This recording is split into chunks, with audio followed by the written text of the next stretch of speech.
Have you ever found yourself wondering about the unspoken things, the topics we often shy away from, especially as we get a little older? It's a natural part of life. Yes. But talking about what happens as we reach our later years, especially after 75, often feels like walking on eggshells. We avoid it. We whisper about it. Or worse, we pretend it doesn't exist. This silence, this avoidance, can leave us feeling isolated, confused, and unprepared for what is, for all of us, an inevitable journey. But what if I told you there are 5 powerful, often hidden truths about this phase of life that, once understood, can transform not only how you approach your own future, but also how you live today? These aren't morbid facts, they're liberating insights.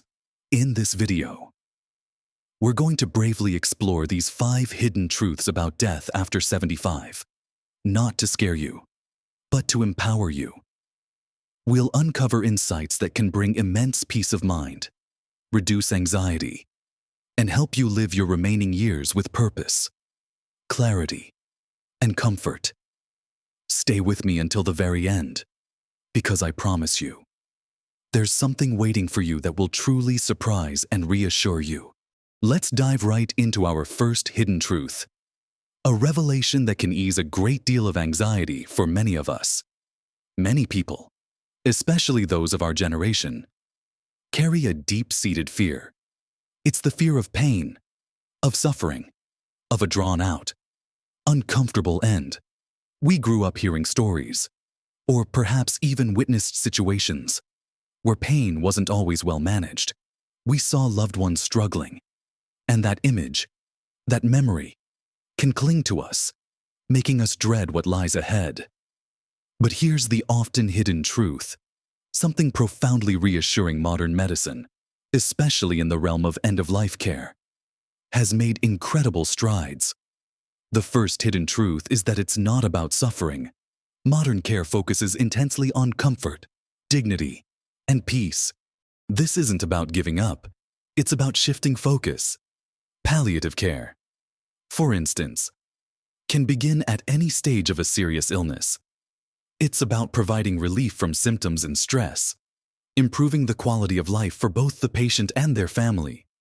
It runs alongside curative treatment, offering an extra layer of support.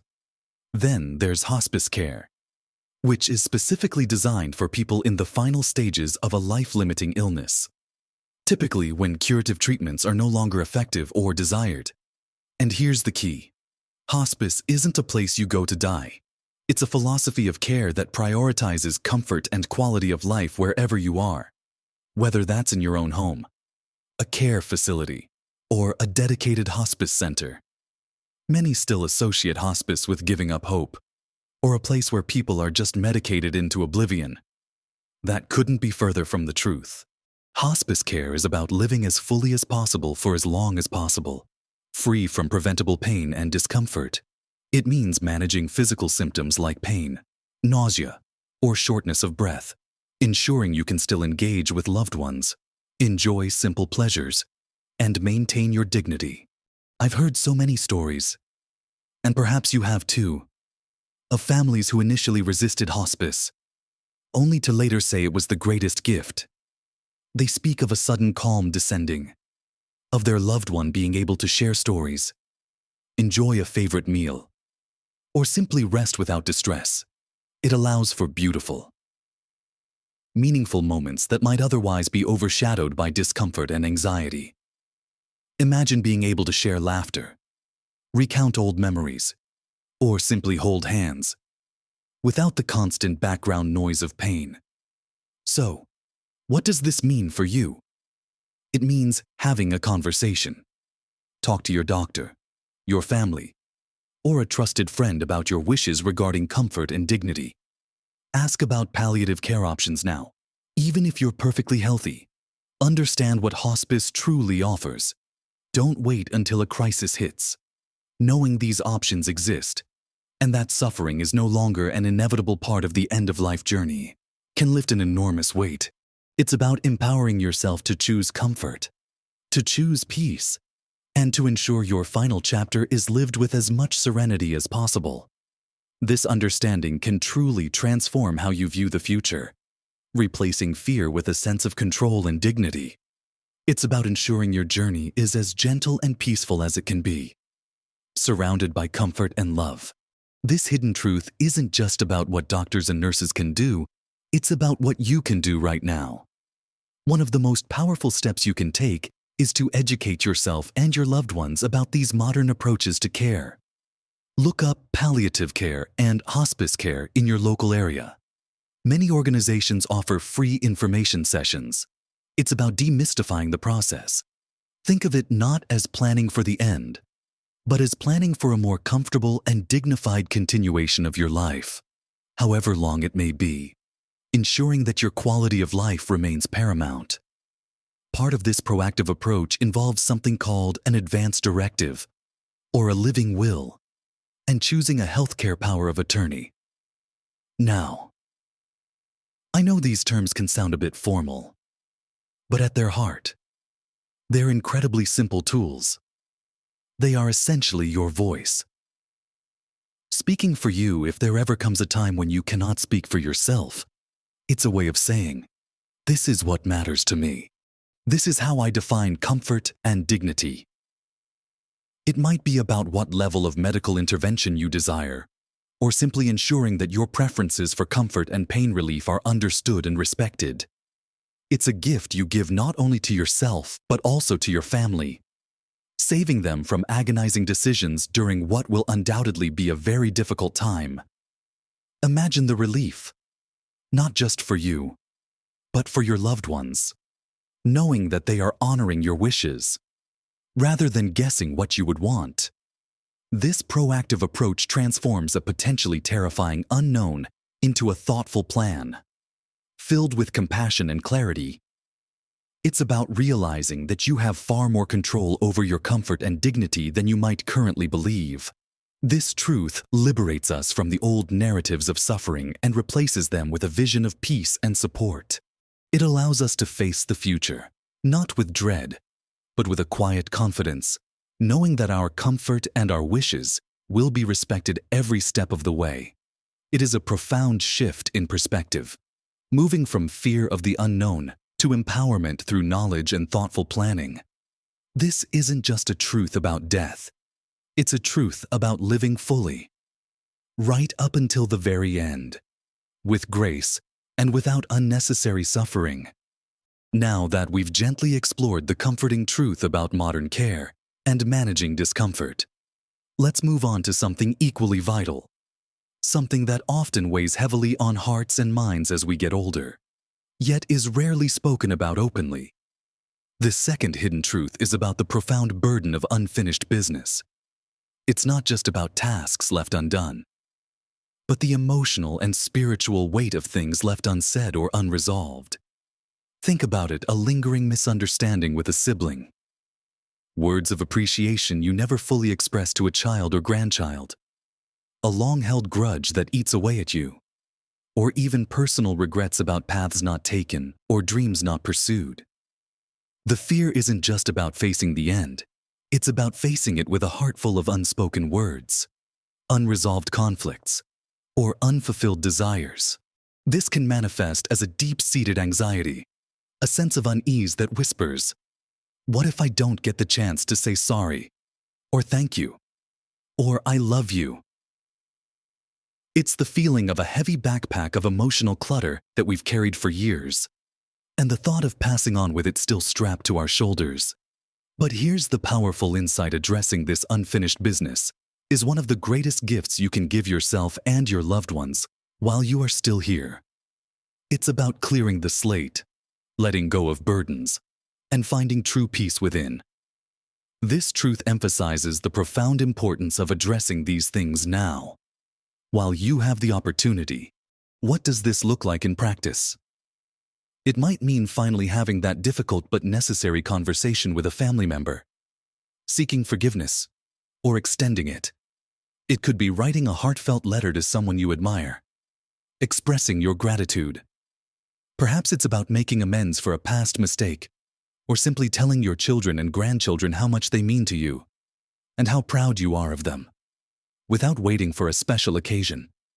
It might even be about forgiving yourself for past perceived failings or coming to terms with certain life choices. It's about finding closure, not just for others, but most importantly, for yourself. The weight that lifts when you truly clear these emotional debts is immeasurable. It allows you to breathe more freely, to sleep more soundly, and to truly be present in your remaining days. I recall a gentleman who, for decades, harbored resentment towards his brother over a disagreement from their youth. As he approached his 80s, this bitterness became an unbearable weight. He finally decided to call his brother, not to dredge up the past, but simply to say, "I love you, and I regret the time we've lost." That single conversation, brief and heartfelt, transformed his final years. He found a peace he hadn't known in half a century, and their connection, though late, was reestablished. It wasn't about erasing the past, but about letting go of its grip. So, take a moment to reflect. Is there someone you need to forgive? Or someone you need to ask forgiveness from? Are there words of love or gratitude waiting to be spoken? Is there a dream, however small, you still wish to pursue? Addressing these things isn't about rushing. It's about intentional living. It's about ensuring your heart is light, free, and full of peace, creating a tapestry of beautiful connections and resolutions that will comfort you deeply, with the immense peace that comes from addressing our emotional burdens and clearing our hearts. Let's turn our attention to the third profound truth, one that extends our influence far beyond our physical presence. It's a truth that can bring immense comfort and a deep sense of purpose to your later years. This third hidden truth is that your legacy isn't just about what you leave behind in terms of possessions. It's about the ongoing, living impact you have through your stories, your values, your lessons, and the memories you create. We often think of legacy as big accomplishments or financial inheritances. While those are certainly aspects, the true, enduring legacy is far more profound and accessible to every single one of us. The hidden part of this truth is that you are creating your legacy every single day. Whether you realize it or not, every story you share, every piece of advice you offer, every kindness you extend, every lesson you've learned and passed on, these are the threads that weave the rich tapestry of your lasting impact. It's not just about what you do. It's about who you are and how that essence ripples outwards to touch others, shaping their lives in subtle and profound ways. Think about the simple things, perhaps the way you taught your grandchild to bake a special family recipe, or the values you instilled in your children about hard work and honesty. Maybe it's a particular saying you always had, a funny anecdote, or the quiet strength and resilience you demonstrated during difficult times. These are the things that live on, not just in memory, but in the character and actions of those you've influenced. Your laughter, your wisdom, your unique perspective. These are irreplaceable treasures that become part of the fabric of your family and community. So, how do you actively nurture this living legacy? It starts with sharing your stories. Don't underestimate the power of your life experiences. Your grandchildren, great-grandchildren, and even younger friends are hungry for these stories. Write them down, record them, or simply tell them during family gatherings. Share the challenges you faced and how you overcame them. Talk about your hopes, your dreams, your joys, and your disappointments. These narratives provide context, wisdom, and a profound sense of connection across generations. Consider mentoring someone younger, sharing your professional skills or life wisdom. Engage in your community, even in small ways, knowing that your presence and contributions make a difference. Even volunteering a few hours a week can create ripples of positive change. This truth reminds us that our influence doesn't end when we do. It's a continuous flow, shaping the future through the lives we've touched. Understanding this can shift your perspective from feeling like life is winding down to realizing that your impact is perpetually expanding. It brings a tremendous sense of meaning and purpose, knowing that your life, in countless ways, continues to be a gift long after you are physically present. It empowers you to live with intention, recognizing that every interaction, every shared memory, is a brushstroke on the masterpiece of your enduring legacy. As we continue our journey into these profound understandings, let's explore our fourth hidden truth, which delves into an even deeper, more personal aspect of preparing for life's final chapter. This one touches the very core of our being. This fourth hidden truth is about the profound importance of spiritual and emotional readiness. This isn't necessarily about formal religion, though for many, faith plays a crucial role. It's about finding a sense of inner peace, acceptance, and meaning as you approach the later years of life. It's about reconciling with the past, embracing the present, and finding a quiet comfort with the future. Whatever it may hold, many people reach their later years and suddenly feel a void, a nagging question about the meaning of it all. They might grapple with anxieties about the unknown, or feel unresolved about their life's purpose.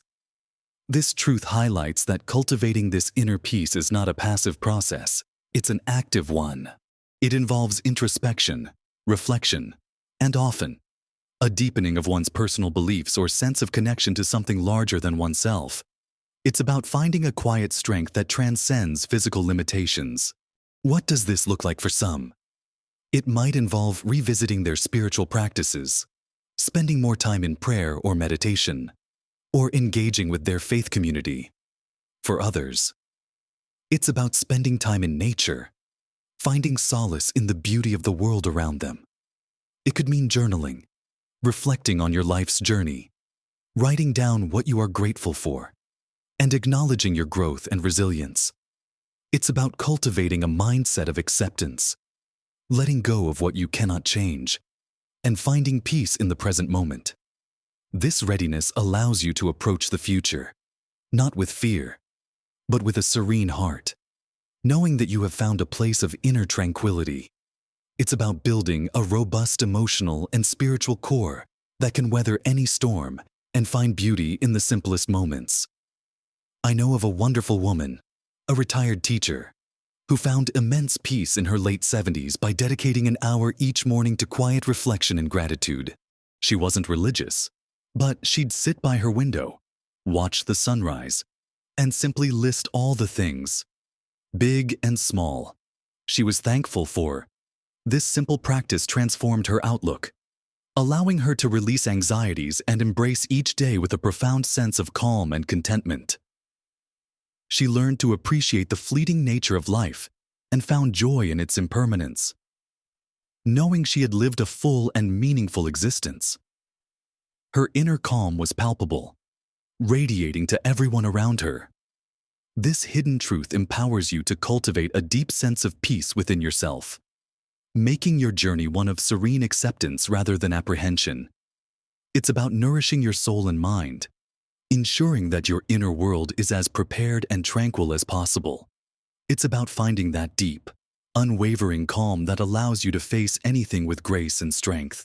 Finally, our fifth, and perhaps most challenging, yet utterly vital, hidden truth is one that requires courage, but offers immense relief and clarity to everyone involved.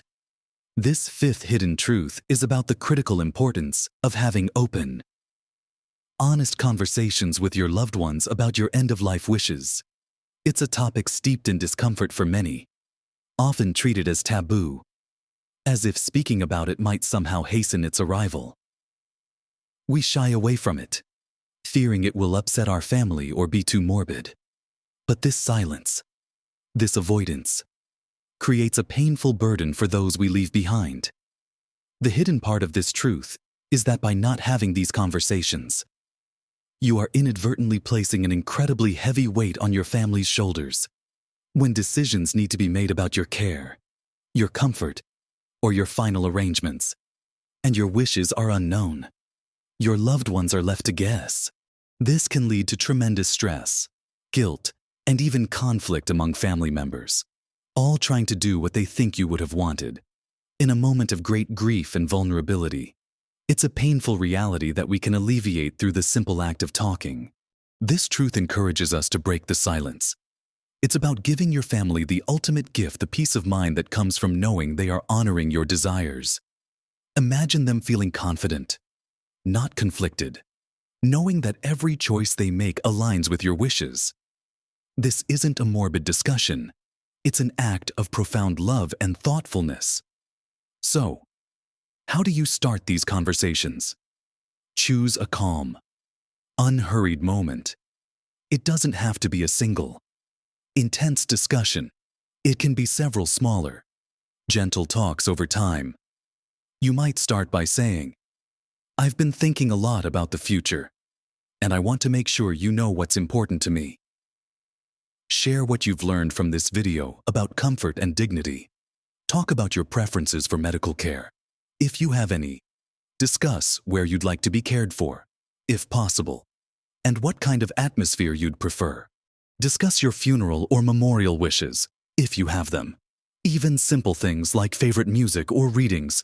Most importantly, ensure you have a designated healthcare power of attorney, someone you trust implicitly to make decisions for you if you cannot.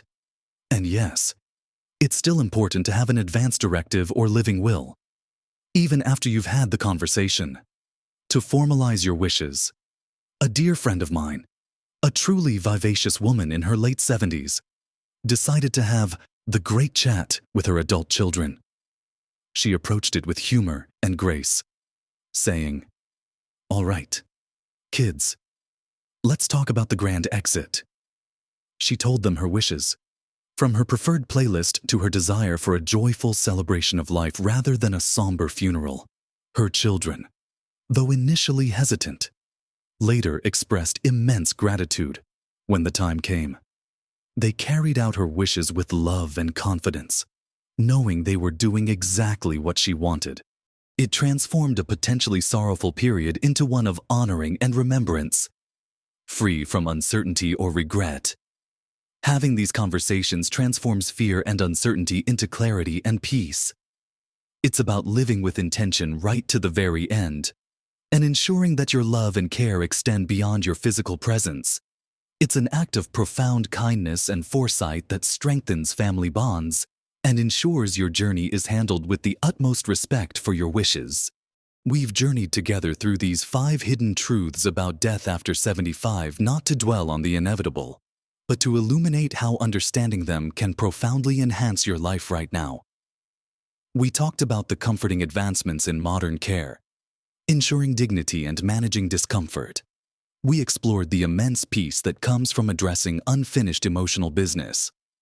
We uncovered the beautiful, living legacy you are creating every single day through your stories and impact. We delved into the deep personal journey of spiritual and emotional readiness, finding inner calm and acceptance. And finally, we embraced the vital importance of open conversations with your loved ones, a true gift of clarity and peace for everyone. Remember, knowing these truths isn't about worrying. It's about empowerment. It's about living with purpose, clarity, and peace of mind in your later years. Small changes in perspective, small acts of communication and preparation can make an enormous difference in your present happiness and your future serenity. You have more control and influence over this journey than you might ever have imagined. I hope this conversation has resonated with you. I encourage you to share your thoughts, your experiences, or even your own wisdom in the comments below. What did you find most surprising or reassuring? Your insights could help someone else who is on a similar journey. If this video brought you any value, please give it a like. It truly helps us reach more wonderful people like you. And if you haven't already, subscribe to our channel for more content designed to help you live your best life at every age. We're here to explore these important topics together, openly and honestly. Thank you for joining me on this profound discussion. Remember, life is a precious gift at every stage. Embrace each day with joy, intention, and a peaceful heart. Live your best life. with wisdom and grace, at every single age.